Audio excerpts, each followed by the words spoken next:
Paling kasihan kalau di rumah ada anak kecil yang sering batuk pilek ya teman-teman, dikit-dikit dikasih obat dikit-dikit dikasih obat. Nah untuk itu, agar nggak sering-sering dikasih obat, kita bisa gunakan alat yang seperti ini, alat uap terapi kesehatan, yang biasa kita sebut juga dengan nama nebulizer seperti ini. Nah untuk saat ini sudah ada yang bentuknya portable seperti ini ya teman-teman, jadi gampang banget kita gunakan, bisa kita gunakan di rumah. Nah apabila anak-anak ada yang mengalami batuk, pilek, dahak, bahkan asma dan sinusitis bisa menggunakan alat yang seperti ini. Nah, alat ini juga aman digunakan ya, karena sudah ada Kemenkes RI-nya seperti ini. Untuk anak-anak yang mengalami batuk pilek biasa, kita bisa gunakan cairan NaCl, atau kita sebut juga dengan cairan infus yang seperti ini.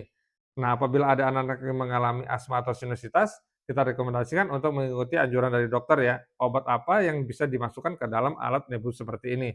Nah, buat teman-teman yang mau dengan alat seperti ini, yang berguna banget di rumah ya, minimal sebaiknya ada satu alat seperti ini untuk jaga-jaga apabila ada yang batuk, pilek, dahak, dan lain-lain. Nah, ini juga harganya lagi hemat banget di bawah 100 ribuan untuk saat ini.